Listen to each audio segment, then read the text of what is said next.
It is 9:42 on January 6th. I'm Devin, and this is the DS Sports Podcast. Today we have an NFL heavy show. As the NFL playoffs are starting up, we're going to have a lot of content that is football related until that dwindles down and we head into draft season. I hope to get a little bit of NBA content sprinkled in, but that'll be ramping up as the NBA season comes along. A little update on the gaming channel I talked about in my intro. I'm going to wait to start that until I can get a nice capture card for my PlayStation. So the date for that is TBD. But we have a lot of content for today's show, so let's get right into it. NBA season's a few weeks in already. So we're going to talk about some early surprises and disappointments this season. Definitely to start out, let's talk about some surprises. The Indiana Pacers, they are having a season, to say the least. I believe they're 5-2. Malcolm Brogdon, Sabonis, and Oladipo are making a really nice big three right now. You like the fact that all of them can play make and that they're meshing. Their defense is really good somehow, even though they're running a lineup of Domantas Sabonis and Miles Turner. You'd think two big lineup in today's league wouldn't work very well, but it's working great. They only have one win over a tough opponent in the Celtics earlier this season, but they do look to be for real. Also, the Sacramento Kings, they're only 3-4, but they look like a real playoff team this year. Tyrese Halliburton, the rookie out of Iowa State, I believe, is low-key their best player. He's got the most two-way versatility on the team. He's averaging just 11 points, 2 assists, 2 rebounds and 4 assists on 53% from the field, 50% from three, and 88 from free throw. But his on-off splits are plus 10.8. The team is 10.8 points better when he's on the floor. And it's really showing when you watch the Kings. He just makes them so much better.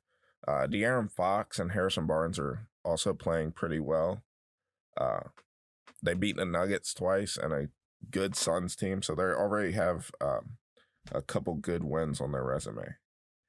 As for disappointments, the Memphis Grizzlies, man, they were supposed to be an up-and-coming team. They had a really good season last year with Ja Morant, Jaren Jackson Jr., Brandon Clark, Dylan Brooks.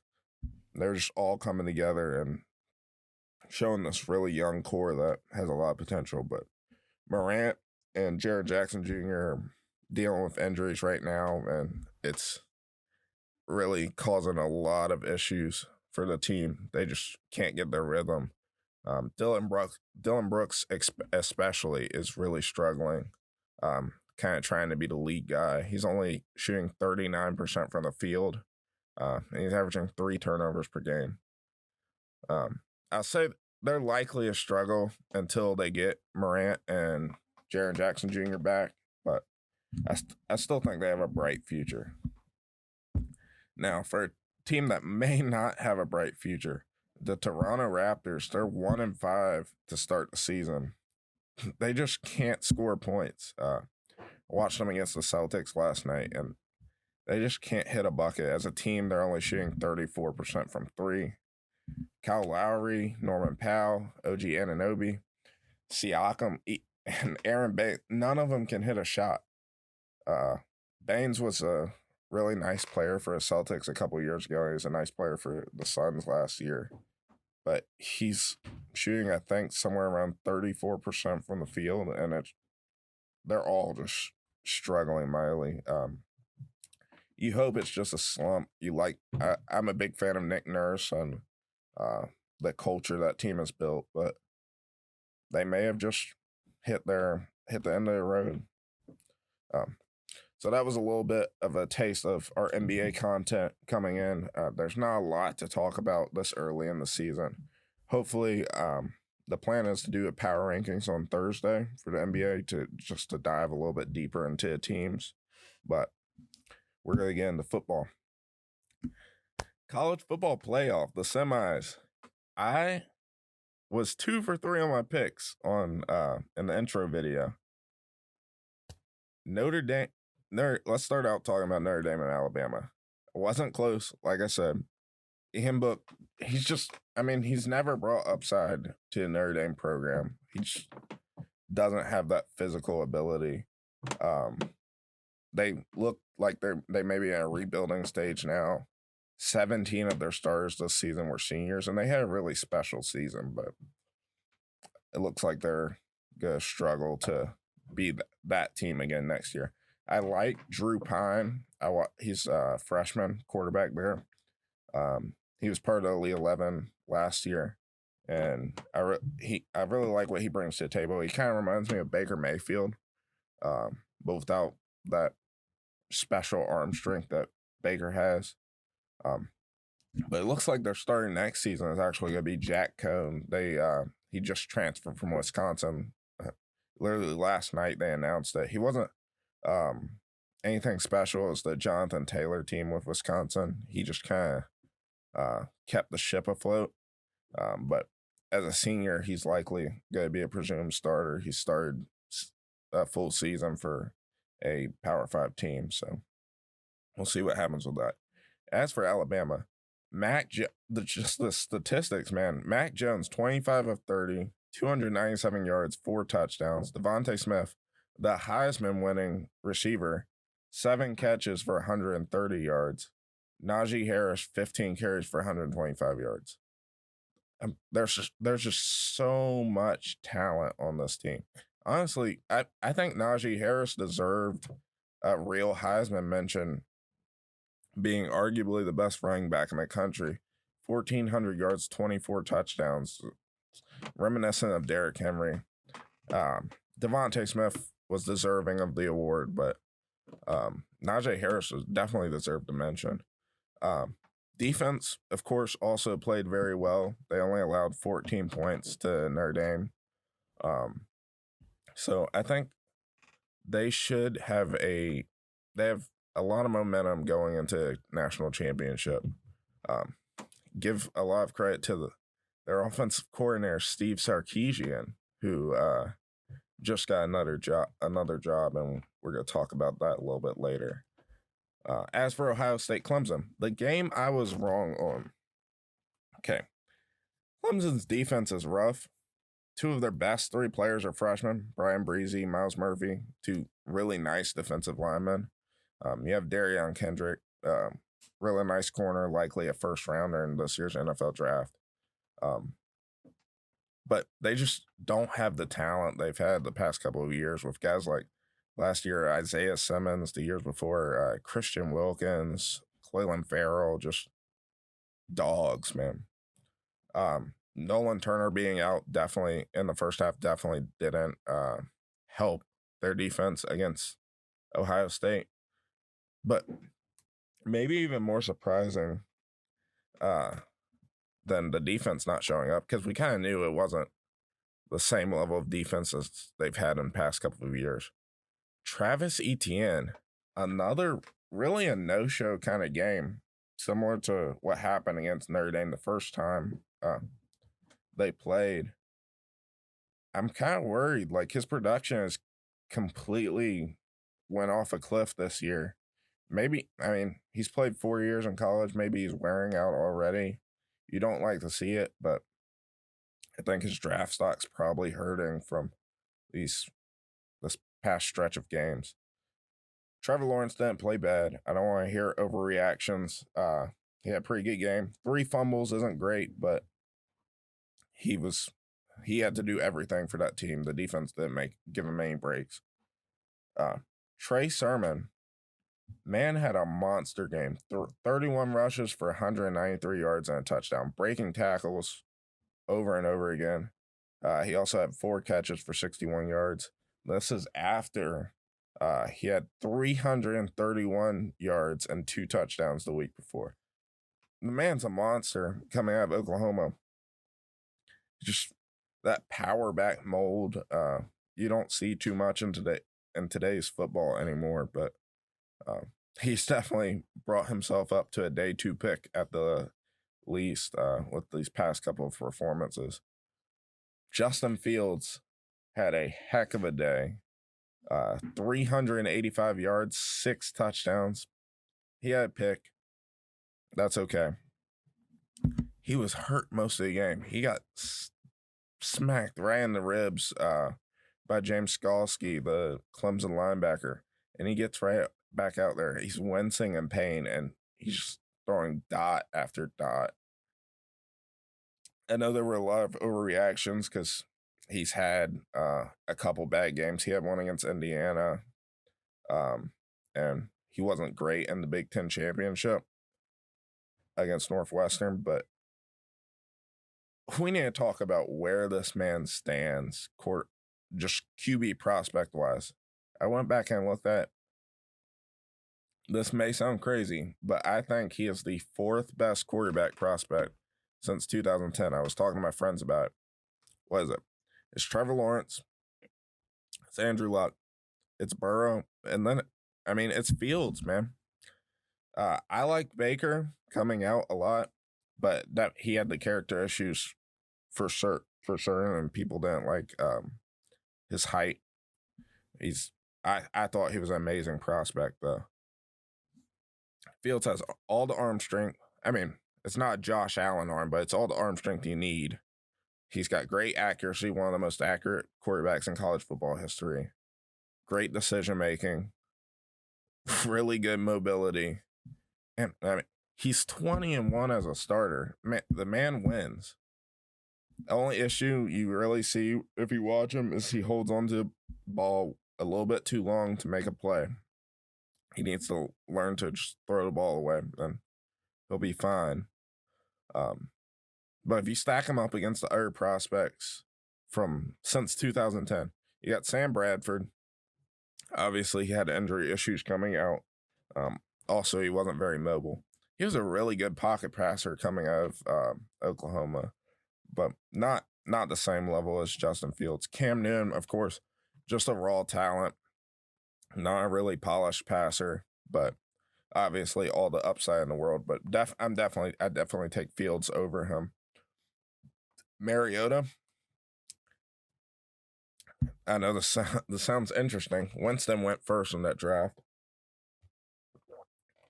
but Mariota was definitely a better prospect in my opinion. Only issues for him was at Oregon, he didn't really run a real offense. There was a lot of screens. There was a lot of easy stuff. And he also had the same issues as Fields in that he held on to the ball too long. Goff at Cal, where do I start? Turnover issues, decision-making issues. He only went to one bowl game the whole time he was at Cal. I don't even think he's in that category. We're not even going to talk about Mitchell Trubisky because, and then Baker Mayfield, obviously, the character issues, the height. I think if you're looking at it, like, objectively, it's Trevor Lawrence, it's Andrew Luck, it's Joe Burrow, and then it's Justin Fields. I don't think there's a lot of argument about it. Him and Zach Wilson, actually, from BYU, are pretty close as prospects. But after this game, and if he plays well in the national championship, he's got the edge, I think. And especially if you look at the whole sample the past 2 years, where he's just been one of the most dominant quarterbacks in college football. We'll preview the national championship on Thursday or Friday. But now I want to talk about one of the coordinators in the national championship, Steve Sarkisian, because he just got a new job with Texas. Hook 'em horns. I think am I doing that right? For YouTube people, y'all tell me if I'm doing that right. Tom Herman, man, was 32-18 at Texas. I watch a lot of Texas games. My roommate is a big fan. As I watched them these past couple of years, you have 3 top 10 recruiting classes from 2018 to 2020. 2 of them were in the top 3. Really talented team. You have 4 years where Sam Ellinger is just growing and developing as a player. And you build this really good offense with Herman.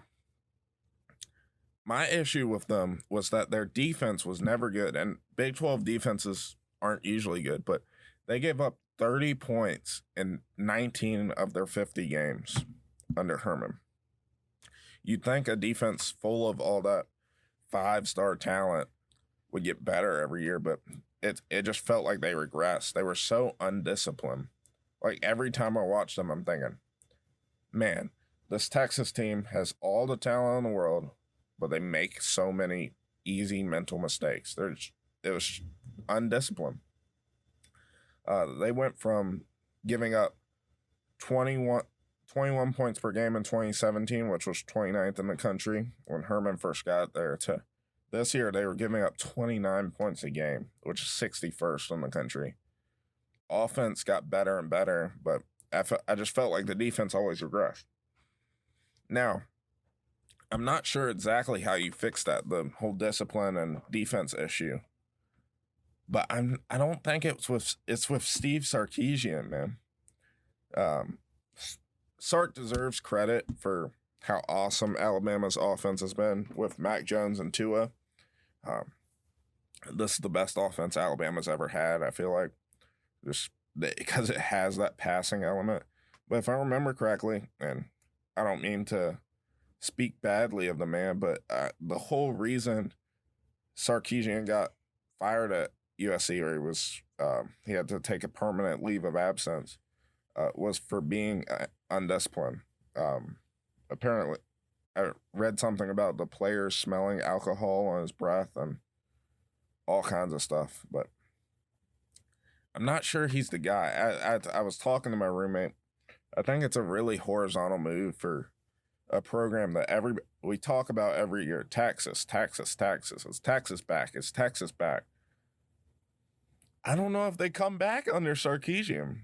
I thought Herman was doing a good job, regardless of the expectations around him. But if anything, I think Steve Sarkisian needs to bring in some Alabama defensive guys to really boost up that program and maybe get some discipline on that side of the ball. Okay, that's it for college football. Let's talk about some stuff going on in the NFL. As yesterday, Monday, was Black Monday, the day when all the coaches get fired. And we did have a lot of firings, not necessarily on Black Monday.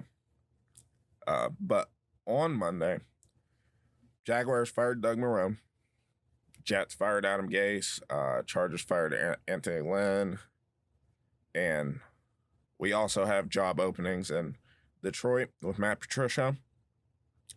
The Falcons, they fired Dan Quinn. And the Texans fired Bill O'Brien. I am going to go through these teams that have job openings and rank the openings and talk about if I was a NFL head coach, what would be most attractive to me to come and work with. So let's do it. Number 1, Houston Texans fired Bill O'Brien. It's Deshaun Watson. That's it. I mean, who wouldn't want to work with a guy who literally didn't, with all the bad stuff that was going around him in Houston, horrible defense. He had some talent around him on offense, let's be honest. But you get rid of his best receiver, DeAndre Hopkins, and he doesn't have a single bad game. He's elite all season. I mean, he had some good games and then a bunch of elite games, but he did not have a bad game. You don't have a great draft pick situation, but you do have the makings of a good offense with really good wide receiving core. You have Fuller, who you need to re-sign. You have Brandon Cooks, who they better not trade. He doesn't want to get traded.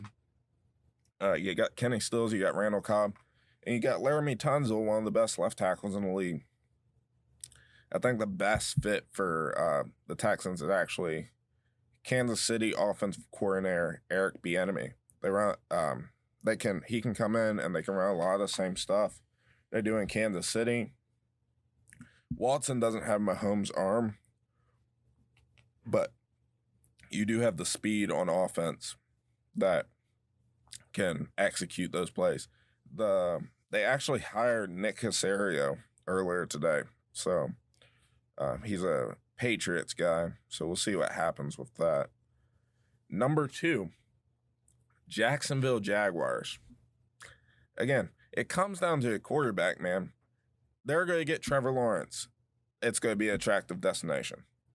They also have pretty good weapons on offense. You got DJ Chark, you got James Robinson, you got Laviska Shenault, and you have a decent O-line. I know they had their issues this year, but you have a really good foundation with Andrew Norwell, Brandon Linder, and A.J. Cann. You can trust those 3 guys to come out and play solid football every single week.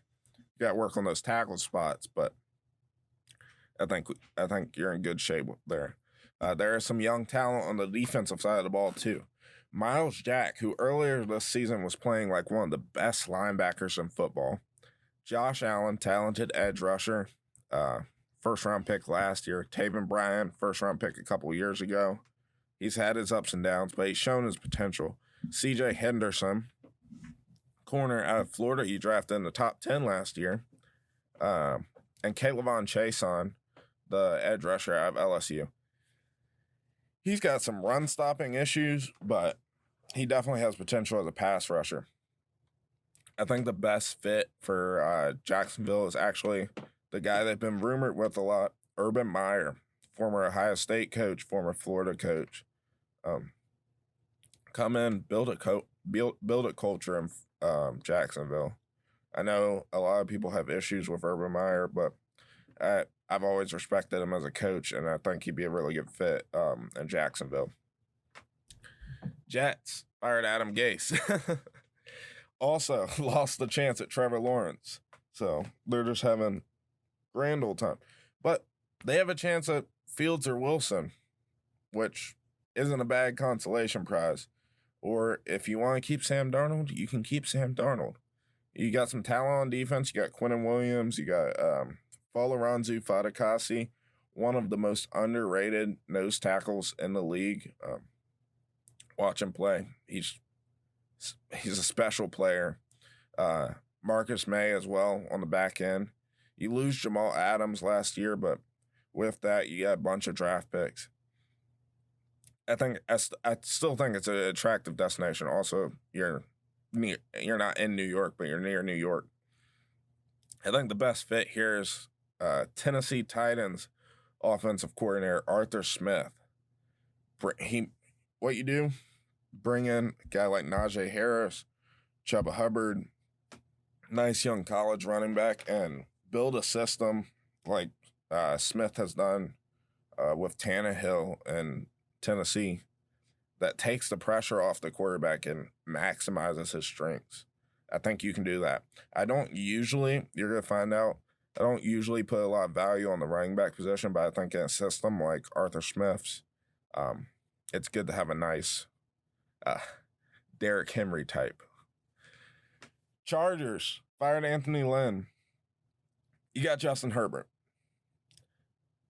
I'm going to be honest. I didn't like Justin Herbert coming out of college. I didn't think he was going to be good. He proved me wrong. He had one of the best rookie seasons of all time. And he's probably going to be a star quarterback in this league. So you got him.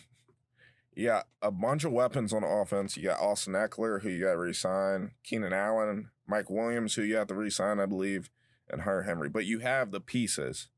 You got talent on defense with Joey Bosa, rookie Kenneth Murray, who did not have a great year, but he's a first rounder. And Derwin James should be coming back next year if he's the same player that he was before. It's a nice little piece you got there. The issue I have with LA is that they've already had ownership. Like, their ownership is notorious for just messing things up in there. I don't know if that's an attractive destination for coaches. I I've heard rumors. I saw something from Ian Rappaport, I believe, that they're looking into hiring Jason Garrett, former Cowboys coach, former Clapper. Please don't do that. My roommate, who is the Texas fan, is also a Chargers fan. And as much as I'd like to laugh at him for having Jason Garrett as his head coach, I do not think it would be a good hire for the Chargers. I think the best fit there is Brian Dable, the offensive coordinator from Buffalo. You got Josh Allen, and he has made him into a top 5 quarterback in the NFL. Very similar skill set to Justin Herbert. And I think if you want to maximize his ability, I think Dable's the guy. Falcons, you fired Dan Quinn. You do not have the young quarterback that these other teams have, but you have Matt Ryan, who's a solid, still top 11, top 12 guy. You got Julio Jones, you got Calvin Ridley, you got pieces on offense, and that's what you want coming in. You don't want to be starting from scratch, which the next team we're going to talk about actually is. They have a really bad defense. You still have Deion Jones is a nice little piece. You have guys on the back end, Isaiah Oliver and AJ Terrell, that were first rounders. But ultimately, I think you need to bring back Raheem Morris. I thought he did a good job as the interim head coach. I think you need to invest on the defensive side of the ball. I think the best hire here, the best fit, would be Panthers offense coordinator Joe Brady. Come in and revitalize Matt Ryan, let him run maximize his skill set in that system that Joe Brady ran at LSU and in Carolina. Last but not least, we have the Detroit Lions. They fired Matt Patricia earlier this year. There's really hardly anything there outside of Matthew Stafford. Like, I feel so bad for him. There's nothing there. I mean, you have Galladay and TJ Hawkinson, but they're probably borderline star guys at their positions, and the culture there, I'm sure, is going to mess things up. They're in complete rebuild mode, but I think the best fit there, if all these other guys are gone, is 49ers, go Niners, defensive coordinator Robert Saleh come in and establish a winning culture there. I'll say this about Robert Saleh. He's a Michigan native. I've never thought of him as a great defensive mind in the years he's been here in San Francisco, but he's a culture guy. He's a rah-rah guy. He's going to get your guys pumped up, and maybe that's what the Lions need. Maybe not all that complex stuff. Maybe just simple, let's get back to playing football, guys. Talk about two guys who didn't get fired. Doug Pearson, head coach of the Philadelphia Eagles. Any Giants fan, any Eagles fan, maybe not the Eagles fans, you want to hire a draft pick, who was watching Sunday Night Football had to be pissed at Doug Peterson. They've been in a rough spot since the Super Bowl. Every single year, I feel like they have all these injuries to O-line, all these injuries on defense. You had quarterback controversy this year with Hurts and Carson Wentz not playing well at all. I do think it was a really bad decision to bench Hurts on Sunday night to bring in Nate Sudfeld. It's not playing winning football. You're not giving yourself a chance to win by bringing in Nate Sudfeld. Many people do, but I do not think Jalen Hurts is the guy in Philly. And I do think it's the right decision to keep looking for a quarterback. I respect Howie Roseman. I respect Doug Pearson.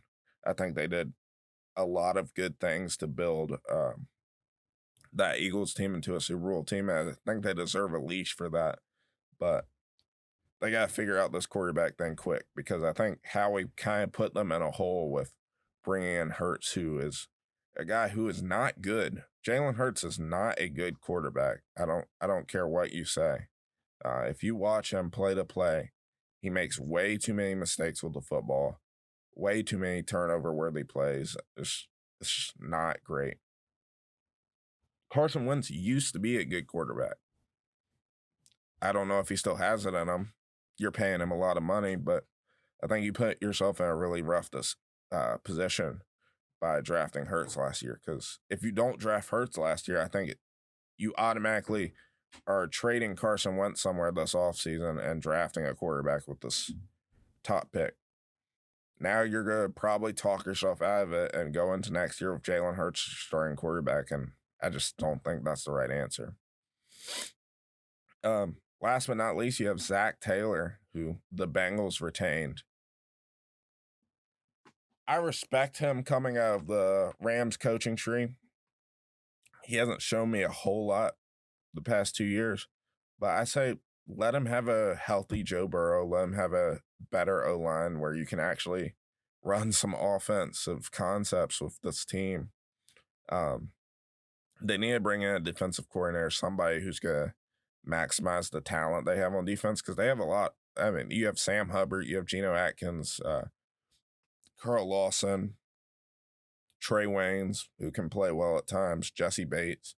Like, there's a lot of talent on that defense, but they need to bring in a nice defensive coordinator to maximize that. I think the Bengals, and this may be a hot take, but I think they have a chance to compete for the playoffs next year if they can make the right moves. But they have to make the right moves. And I think next year is the year where you're evaluating Zach Taylor. And it's like, can we not take this next step? We have all the talent now, but we're not getting the results. So that was the coaches. Now we're going to do something that I'm going to do. I'm going to try to do every episode. We're going to go through NFL teams and preview their off seasons. Starting with the Jaguars, moving to the Jets, and then I think we're going to do the Texans after that, just as the order goes. But do an off-season preview, talk a little bit about what these teams can do to be ready to go next year. So this week, this episode will be the Jacksonville Jaguars. And honestly, it's a pretty simple outline for what to do. First of all, hire Urban Meyer. It's a no-brainer. You're not going to get a better candidate than that outside of if Joe Brady has a lot of upside. You got a bunch of young talent on this team. Like we talked about, James Robinson, DJ Chark, Laviska Shenault, Josh Allen, Chason, Brian, Jack Henderson, Jones, Sidney Jones. You have $77 million in free agency. You need to re-sign Chris Conley, just to have that third guy at receiver, because Keelan Cole's going to be too expensive. I'd probably re-sign Cam Robinson too, just to shore up that left tackle spot so you have that starter. I think there should be kind of a three-way competition between Robinson, Ben Barch, and Jawan Taylor next year going into next season. Not sure if any of those guys are to answer at either tackle spot, but they're not the worst tackles in the league. Free agency, sign a Trey Hendrickson type. Sign a bigger defensive end who can come in while K'Lavon Chaisson is developing and actually help you stop the run. And then he can move inside on passing downs and help Taven Bryan rush the passer. But you cannot have K'Lavon Chaisson out there on rush downs. He's just a target for other teams. Like, he is so bad in run defense. It's horrible. I think you want to sign a nose tackle, someone like a DJ Jones, 49ers nose tackle. Also, I think you should sign an outside corner. So, former Washington, former Philadelphia Eagle, Sidney Jones can play in the slot. I think you have a nice young cornerback group with C.J. Henderson, Eli Apple, and Sidney Jones in the slot. It may not be great, but you definitely have some upside there. In a draft, it's Trevor Lawrence. After that, you can target receiver. You can target another linebacker to help out Schobert and Miles Jack. You can target maybe another cornerback. Target safety. Somebody to help out Gerard Wilson on the back end. But it begins and ends with Trevor Lawrence. Get Urban Meyer, get Trevor Lawrence. You get the coach and the quarterback. You're going to be okay. So that is the Jaguars offseason preview. Last but not least, our big segment for the day, my NFL playoff preview. NFL wildcard round starts Saturday, and I am excited. So I'm going to go through each matchup up till the Super Bowl and predict each game and determine who will win the Super Bowl this season. First of all, we got Bears versus Saints this weekend.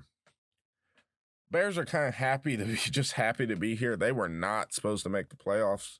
It's probably supposed to be the Cardinals coming in, but the Cardinals kind of collapsed, and the Bears kind of had a resurgence. They've won 3 of their last 4 in a seeming, but not really, resurgence for Mitch Trubisky. His stats look better. Some people are saying he's the guy again. He's not the guy. Trubisky's not good. Don't fall for it. The Saints have had an interesting season. They've dealt with a lot of injuries, including issues with Breeze, Alvin Kamara, and Michael Thomas. It's just been a lot of different stuff. Earlier this season, the Saints won a defensive game. Wow, when Nick Foles was still the quarterback for the Bears, they won 26-3 against the Bears. Michael Thomas was out.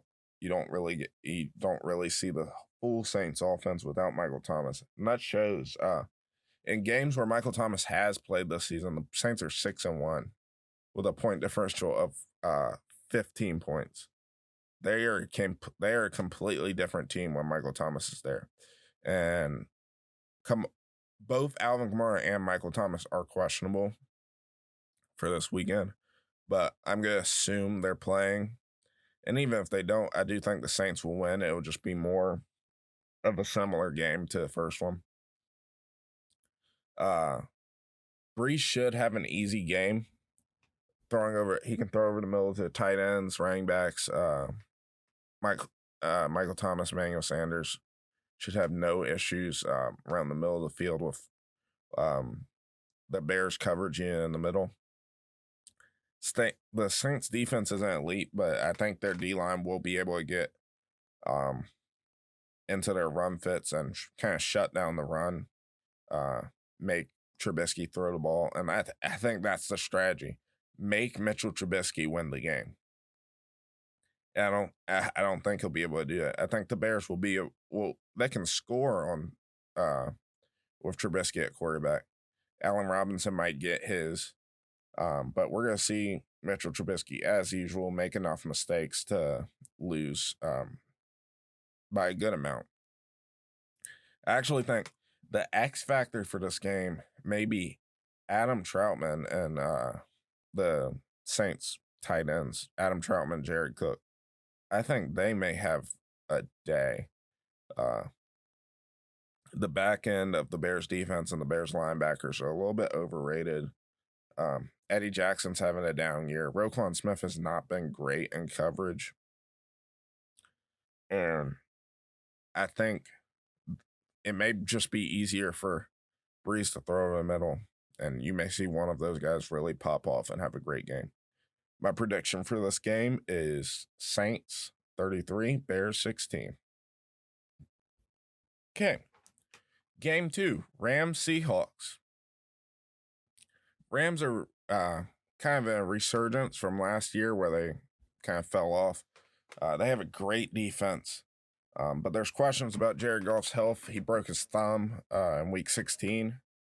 Uh, it may not make much of a difference. I don't see a big play difference between Goff and Wolford, especially if Goff's going to have a broken thumb.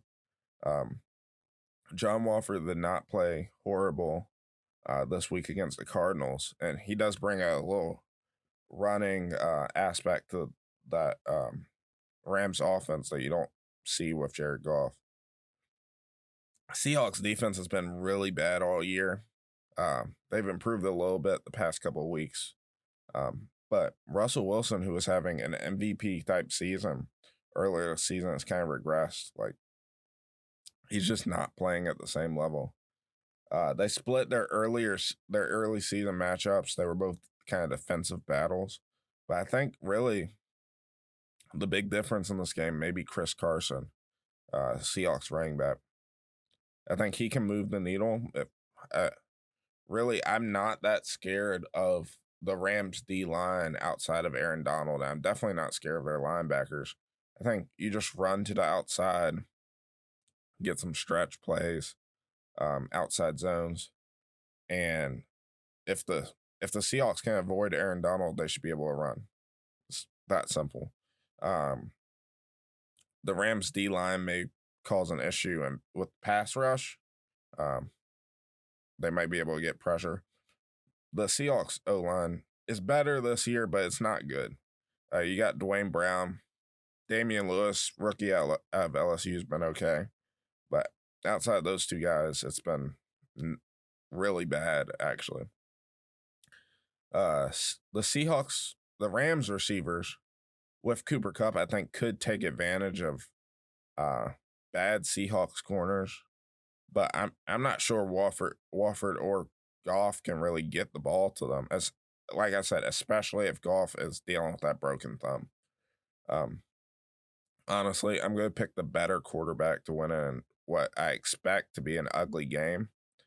And I think Chris Carson could really exploit the Rams in both the running and passing game. So I'm picking the Seahawks 24-21.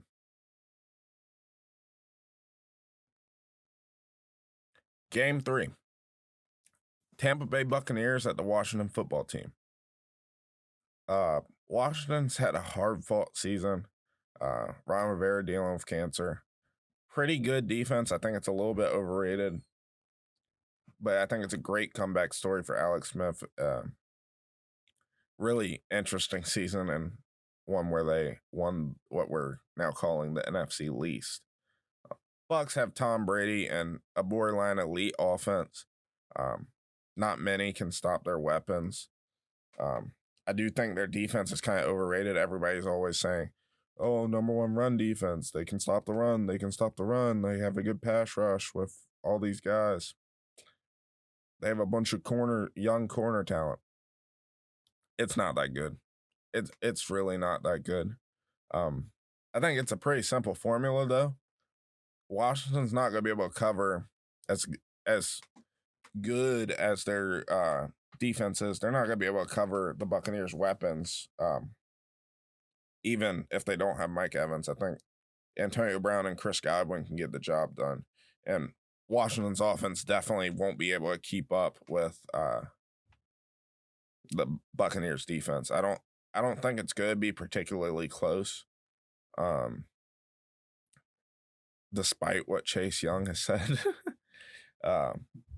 Washington's strength is their D-line and getting pressure with those guys. But the Bucs have a great O-line that should make that less of an issue. So I'm picking the Buccaneers to win 31-17. Game 4, Colts-Bills.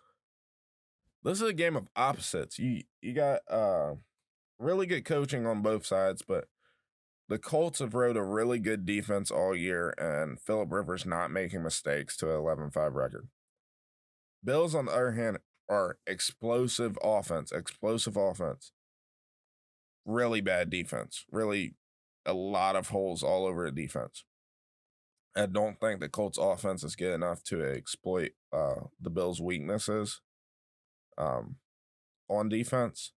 But on the same side, the Bills' defense isn't good. The Colts' defense isn't good enough to keep the Bills from going off, or they are good enough to keep the Bills from going off. Um, but I do trust this new Josh Allen we're seeing to make one or two big plays that will make the difference in the game. So I'm going to pick the Bills to win 30-23. And we're going to see this a lot over the next couple of matchups. Well, not this next one coming up, but there's a lot of teams this year that are good offenses, really good quarterback, atrocious defense, or at least suspect like the Bills. I think it's a lot of these games are going to come down to just who has the better quarterback. But our next game, Browns at Steelers. Browns are back in the playoffs for the first time since 2002. I want to give some credit to Baker Mayfield. He's got his flaws, he's got his issues, but he just led this franchise. We know what the Cleveland Browns are known for. They've went through so much, and they're back in the playoffs. I think that's a win in itself. Head coach Kevin Stefanski's going to be out with this game with COVID. Definitely doesn't help. I'm not sure it's going to make a huge difference. Steelers were undefeated at one point this season, but we all knew they weren't a real undefeated team like the 2007 Patriots. They've been getting worse and worse since Bud Dupree got hurt. And the offense is atrocious. Big Ben has not been good. Their receivers dropping passes all the time. They can't run the ball. It's been rough. The Browns and Steelers split their games this season. The Steelers completely destroyed the Browns in Week 6, but the Browns beat a Steelers team that was resting their starters to get into the playoffs Week 17. So you would think Steelers got all their starters back. They should have no issue beating the Browns this week, but I don't think so. I don't think the Steelers their offense could be able to match what Baker and all these Browns weapons can do. Kareem Hunt, Nick Chubb, Jarvis Landry. I don't think they're going to be able to keep up with them, to be honest. Steelers, again, strength is a pass rush, but Browns have one of the best O-lines in the league. If any team can hold up against that, it's the Browns. I'm expecting the Browns offense to simply just be too much for Steelers, even without Stefanski. Call me crazy, but I'm taking the Browns. Browns 30, Steelers 14. Last game, I believe, of Wild Card Weekend, Baltimore Ravens at the Tennessee Titans. Ravens and Titans faced off last year, divisional round. Titans won 28-12. Ravens have struggled at times this season due to some regression from Lamar. He's not the same player he was as an MVP last year. But they've kind of found their form the past couple of weeks. Tennessee Titans continue to be an elite offense with Ryan Tannehill, Derrick Henry, and really good group of wide receivers. They do not have a good defense. However, the Titans were able to beat the Ravens 30-24 earlier this season. So that's 2 in a row that they've just kind of taken care of business against the Ravens. I expect it to be an offensive game. The Ravens defense, it's good. It's definitely good, but I think it's overrated. Some people say it's one of the best in the league. Their corners are really good. Outside of that, I don't see a lot of great production. I think Ryan Tannehill will make the plays with his deep ball and with A.J. Brown to end up winning the game against the Ravens. And I just don't think the Ravens' run first offense is going to be able to keep pace. It's again, keeping pace. There's too many really good offenses in today's league. I'm going to actually predict the exact same score from earlier this season. Titans 30, Ravens 24. Okay, let's get into the divisional round. First of all, we got Buccaneers versus Packers. Aaron Rodgers is coming off the best season of his career. He's the MVP of the league undoubtedly, and he's playing amazing. They have a prolific offense, pretty good defense, pretty okay defense at least. First time they played this season, it was one of Rodgers' worst games of the season, actually. Bucks won 38-10. I don't think that happens again. But the Packers were up 10-0 in that game, and then it just all flipped. I think the Packers are going to run the ball a little bit more this time with their three-headed monster of Aaron Jones, Jamal Williams, and A.J. Dillon. And I don't expect Aaron Rodgers to make the same mistakes twice. He's too good for that. I think they'll definitely turn it around and out Tom Brady from the playoffs. I'm picking Green Bay to win 34-20 and go to the conference championship.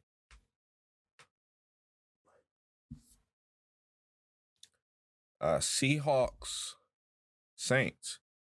Seahawks should be able to run the ball consistently. I think Chris Carson is going to be a really big point in these playoffs. I think we're going to see some really good performances from him. Watch out. I think the Saints tight ends are going to get separation against an overrated group of Seahawks safeties. You didn't hear it here, but Jamal Adams isn't that good in coverage, and Quandre Diggs has been the beneficiary of ball production, but on a play-to-play basis, he is not amazing. I do think the Saints will be able to get pressure on Russell Wilson, but I see this as one of those games where Rush just has a resilient performance and pulls out another ugly win, 2 in a row for the Seahawks, and they win 27-24. Next game, Browns-Chiefs. Chiefs have had a great season, but they've definitely showed flaws. I say it all the time. This is a 4-man team and their coach. It's Andy Reid. It's Patrick Mahomes. It's Tyreek Hill. It's Travis Kelce. On defense, it's one guy. It's Chris Jones. There's nothing else. I don't want to hear about Tyrann Mathieu. I don't want to hear about McCole Hardman. I don't want to hear about Clyde Edwards-Helaire. They haven't played well. It's that simple. I think this is going to be an offensive game for sure. But I think the real issue for the Browns is how do you deal with Travis Kelce? I don't think they have a way to. I don't even know if they can slow him down in the slightest. The Browns' ability to get pass rush against the Chiefs will be crucial because the Chiefs' O-line is not great. But in a battle between Mahomes and Baker, I'm taking Mahomes every day of the week. So I'm going to pick Chiefs 28, Browns 21. Next game, Titans-Bills. Titans won 42-16 the first time around this season. These two teams are very similar. Again, it's those really good offenses, really explosive offensives with suspect defenses. Looks to me like it's going to be an extremely high-scoring game. Neither team matches up well defensively with the other's weapons. I think Josh Allen and the fiery Bills offense will win this game. I think it's going to be one of the best games of the playoffs. It may be the best game of the playoffs if we see it. I just like his ability to be dynamic a bit more than Tannehill's. Tannehill's shown some mobility the past couple of weeks, but gotta pick Bills 30, Titans 27. Okay. Conference championships, NFC. Seahawks, Packers. Again, Seahawks should be able to run the ball. Seahawks' best formula right now should be run the ball down these teams' throats. They're built to do it. Again, it's two similar teams, really good offenses, suspect defenses. Packers defense slightly better. I'm going to take the better quarterback and slightly better defense in the close one. I don't think either team will have a lot of trouble scoring, but I'm going to pick Green Bay to win 30-27. AFC Conference Championship. For a while, the Bills have been my team that is going to the Super Bowl from the AFC, but I think it changes now. I've looked into it. Okay, similar teams, really good offenses, suspect defenses. It may just be the trend for the NFL now, but I think if we had a team that had a really good offense and a really good defense, and I'm not talking about the Ravens because they can't throw, they may have no trouble running the table in the playoffs at the Niners, who have been hurt all season. Sorry, bias. Again, I do think the Bills have Travis Kelce kind of stoppers and Jordan Poyer and Micah Hyde. Like, if anybody's going to slow Travis Kelce down, it's those two. But I don't think it'll be enough. I think the Chiefs are going back to the Super Bowl. Bills defense is going to struggle to get stops. They're just not good.